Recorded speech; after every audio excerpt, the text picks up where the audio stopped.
Okay, we should talk about this.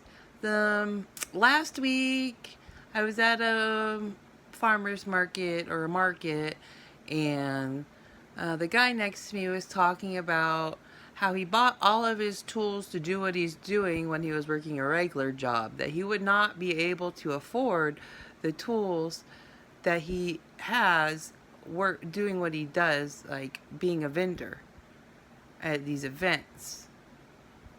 Okay. Now, let's rewind to how much everybody wants to charge for events and all of that. Like like nobody is very considerate at all. Like this is a comment. He has nice products too. Like I'm sure this guy, if he made enough of them, if he really wanted to, I'm pretty sure he just does this because he's retired. But if he really wanted to, I've heard of a sale.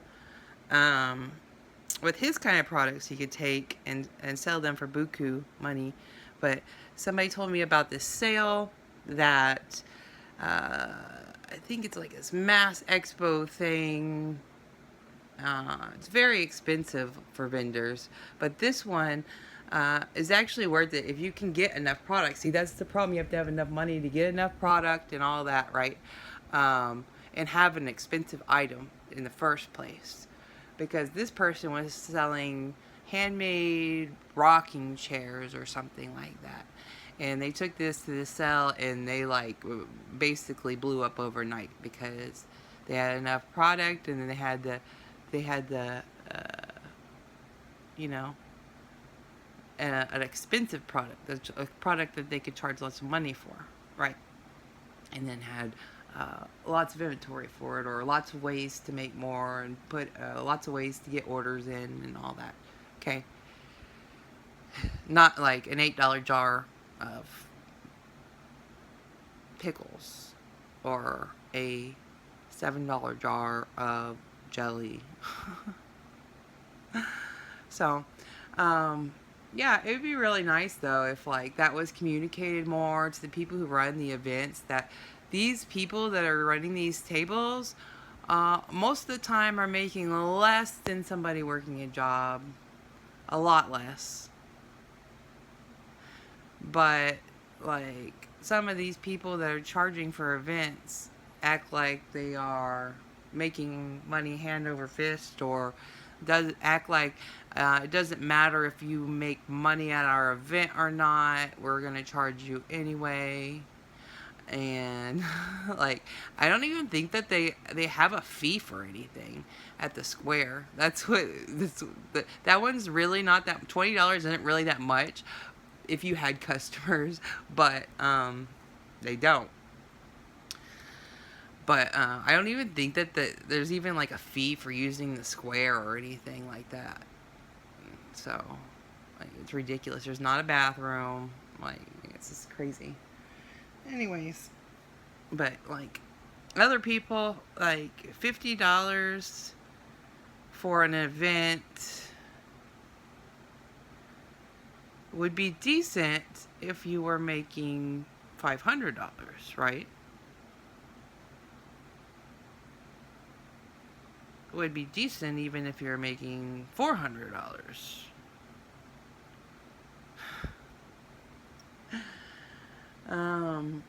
But that's not the reality of the situation. Now, Linda's product's kind of different too. Linda, over a long time, has been able to build up a customer base, but her product is also able to be shipped and is easier to ship and like lots of different ways it's easier to transport and stuff, and easier to easier on regulations and stuff too, because I think there was a lots of stuff she was talking about with regulations and how she gives away lip balms because she's not allowed to sell them because the regulations are different with those type of things that you put on your skin or on your lips than soap or something like that. I don't know. Yeah, it's really complicated. It gets really complicated. And every little product is different, but um, it seemed like when I was supposed to be building, or the when when my sales were taking off and I was most likely to build my customer base, it was right around 2019. And then you know what happened after that.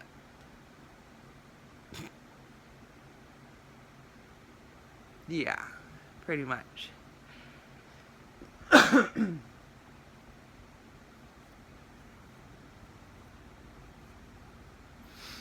So, I don't know. It's crazy. It's like when I tried to sell fresh produce, nobody wanted it. And now I try to sell canned stuff because it stays longer. Like, it's easier to store. It still uh, doesn't last forever, but like, yeah. When I tried to sell fresh stuff, nobody wanted it. And then, like, it's really hard to build up customer base for fresh stuff. Kathy kind of did it a little bit, but like, it's crazy. It's just crazy. Kathy wasn't doing any good at Herbie Ham either, even after she built up her customer base.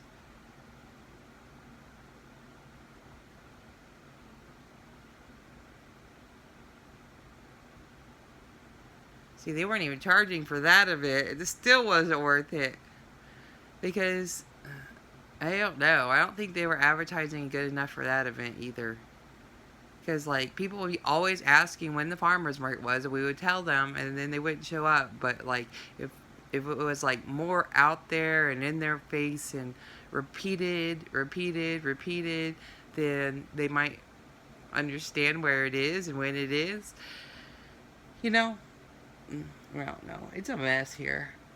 I have a good event coming up, though. Sabinal. The, Day of the Dead Festival or whatever. That's a good event. And, yeah.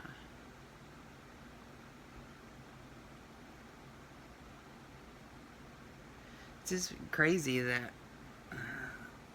it seems like the people that put on markets don't even consider what the vendors are making or care that if they're making money or not. And like, you're the person that's putting on the event. Like, I don't understand. I think they're asking for too much too. I still need to go turn in my fee for Honda and talk to them. And it's like $85 or 70. No, that's $85. But that event, my other vendor friend told me she made like $1,000 that event last year. So that might be worth it for $85 in one day. Yeah.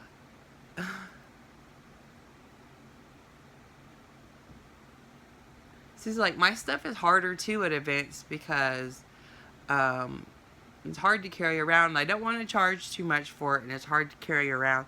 So if I offer a sale, they don't want to carry it around. And the point in offering the buy four get one free is so that I'm getting like more like 20s instead of like 5s or 7 at a time. You know, it was 5 at a time for a while, and that was really bad.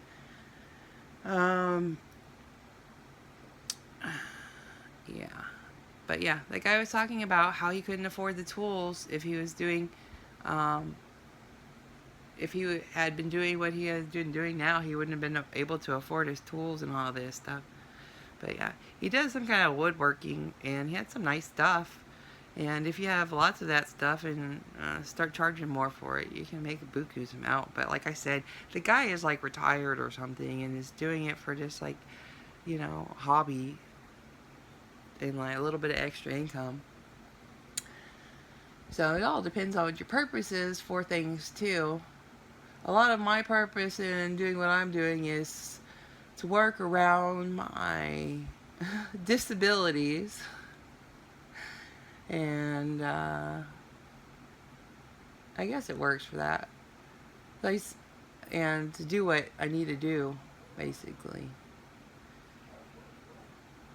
Like, well, that's why I think Kelly should be more pro-capitalism because she said she works like 4 different things, but it's enabling her to do what she wants to do. I mean, she's anti-capitalist, but I think that's just brainwashing, you know. It's like I can't hate any of these people. Like Kelly, I see lots of me and Kelly. I see lots of me and um, Jessica, especially when she drives. That's me when I drive. Um, what else? What are these dogs barking at? I don't know. Dogs are barking at something. Uh, there's a few people like that recently, but like it really bothers me also that I can find all these people that have these like these traits that are just like me, and then like I can go like years without ever seeing like somebody like that. It's anything like me, like not anything. It's really hard. It's really hard to deal with. Really hard to deal with. But yeah, I have a lot of love for those people, even if I disagree with them. I have a lot of love. Oh, Angie's another one. Angie's another one that I could never hate Angie because I see a lot of me in her, and yeah, I don't hate me. I really don't hate me. And people think I hate me. I don't hate me. Everybody else hates me. The world hates me. But you know, we were warned about that.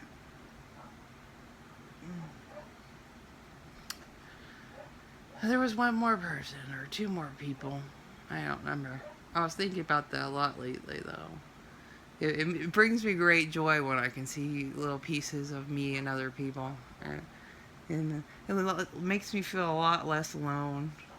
Oh, there's another thing about Kelly is the processing thing. I'm like, I identify that, like that. Like, I have a hard time processing some stuff too. I'm very observant, just like Kelly. Kelly is very observant too. So,